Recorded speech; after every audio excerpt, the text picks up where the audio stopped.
So you want to go to the supermarket and you start thinking about the event, and instead of going to the supermarket, you stay home or you call somebody up and you say, hey, why don't you go pick up the milk for me, or whatever it is. Like I had patients who would go shopping at Walmart at 3 o'clock in the morning because they didn't want to be around other people because they were thinking about the event. And they start this chronic avoidance.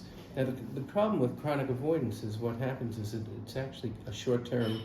In the short term, it really works, right? So you drive to Walmart, you see that, or Sherrod, and you see the parking lot is crowded, and you start developing anxiety, and you say, you know what, I'm going to skip this, maybe I'll come back when it's less crowded. So what happens when you skip it? The anxiety begins to diminish. The way we see that is that the act of avoiding it in itself reinforces the behavior. So the avoidance becomes something that you do more and more, right? Does that make sense to everybody? So avoidance is the second set of symptoms. The first set of symptoms, re-experiencing, you think about it when you don't want to think about it. You may have flashbacks where, so my soldiers who were involved in IEDs, for example, they'd be driving down the highway, they would see garbage on the road, they would think IED, and they would start driving like they were back in Iraq. So, crazy driving. I'm not talking about just, because in Iraq, you didn't stop. If somebody put their child in the middle of the road, they were trying to get you to stop, to ambush you, and you just had to keep going. And that in itself would be the trauma, because then they think about the fact that they may have injured or killed a child. The third thing is nightmares.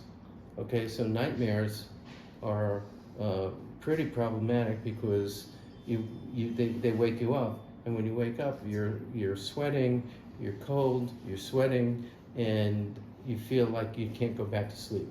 So you start to develop insomnia symptoms, and then thoughts about it or physiological responses that also are reminders of the event are part of the equation when it comes to re-experiencing. And then we have a set of symptoms called avoidance.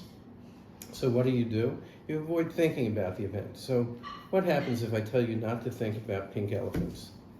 You think about pink elephants. So we know that the more you try to stop a thought, the harder it is to stop it. So for example, there is a famous psychology experiment where they tell, remember in college, psychologists like to experiment on undergraduates. So we take a group of 50 undergraduates and split them into two groups, or 50 and 50, and you tell one group, it's a pretty elegant experiment actually if you think about it. You tell one group, whatever you do, we don't want you to think about a white bear, right? And the other group, which you don't give them any instruction, right? And then you bring them back together and you give them a clicker and you tell them every time you think about a polar bear, click your clicker. And inevitably what we have found is that the people who are given the instruction not to think about the white bear think about the white bear more than the control group, which was given no instruction whatsoever.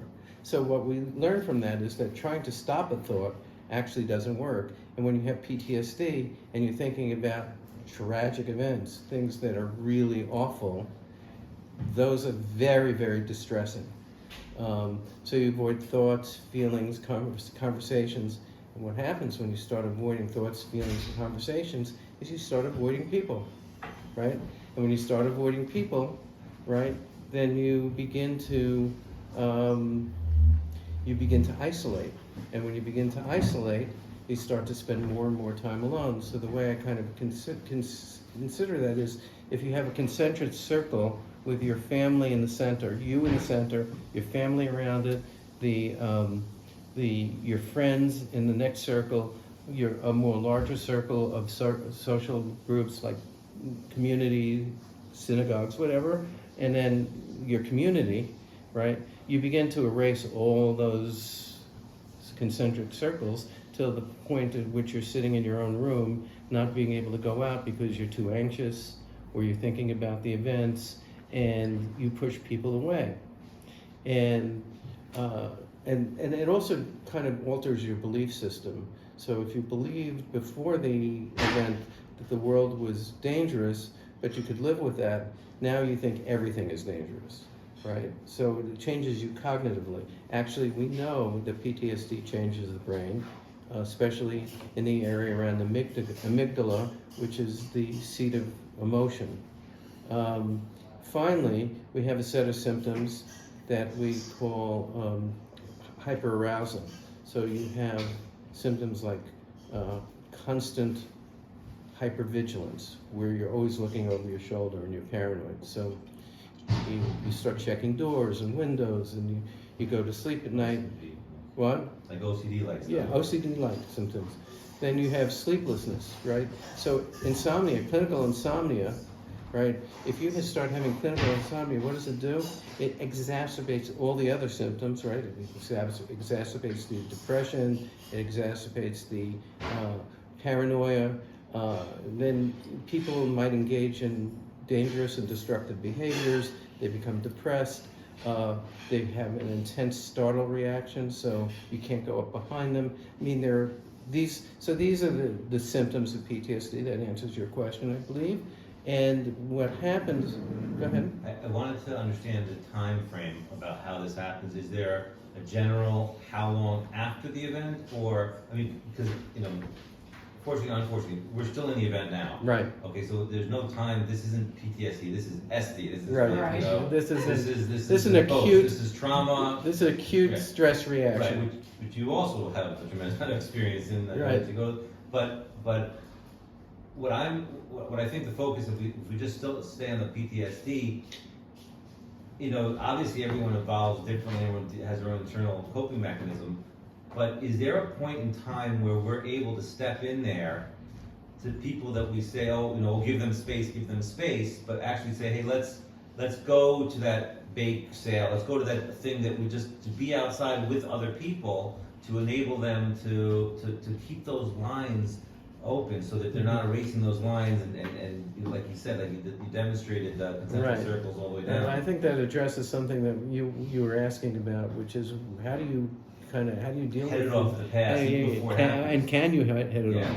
Well, one of the ways that we try to head it off at the past, and I'm not suggesting that this always works, is we try to debrief people after the event so that they, and usually what we do is we have a group of people and we put them together and we try to reconstruct the event so that people begin to develop a narrative. Because if you think about our lives, we actually all have a narrative about our lives, right? How we got to where we are today. And that narrative, involves, how we think about things, how we construct the world, and that begins. That's kind of a whole gestalt about how we conceive the world. The idea in PTSD treatment is to try to change the narrative, and the sooner you can change the narrative, the better you're going to get a response. So let me go back to your question. Your question was the first question? Well, if you saw somebody that's going through it, what can you do to help them? What can you do to help them? So one of the things that's really important in PTSD in general is social connection, right? Maintaining that social connection. Now, with regard to what you were talking about, when people start to push away, it's very hard to force somebody to have social connection when they don't want to have social connection, because they're going to, they have this notion that they're supposed to, a lot of military people have this notion that they're supposed to be strong, right? And that strength comes from not showing weakness, right? If you show weakness, that's a danger, especially you were talking about, someone might feel that, might have gotten the message that you're weak if you cry, right? So that message gets internalized, and if you internalize that kind of thinking, right, then you're gonna build up walls, right? And in PTSD, what people